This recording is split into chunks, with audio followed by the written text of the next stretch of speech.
we are going to install the tube track all the way to the outside. So we're going to take our outermost plank and rip 1.5 inches of width off of it, and that's exactly where the tube track will be installed.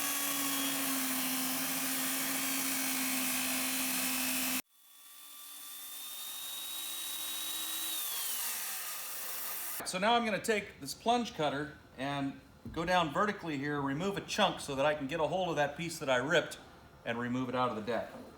You can see this lumber was tucked up under there. So now I'm going to take the plunge cutter and just clean up that little bit of lumber and get ready for the installation of the track itself.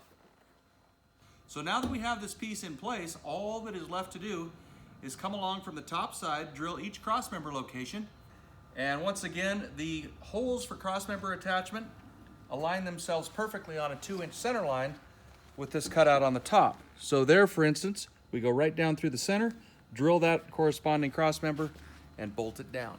In 26 feet worth of deck, we found exactly 2 crossmember locations that did not coincide with the pre-laser cut 3/8 hole on a 2-inch center line. So we attach this little piece of angle here to simulate a crossmember section. And our solution are these 3/8 inch thick laser cut tabs that allow you to span over to that crossmember that did not quite align with the pre-laser cut holes.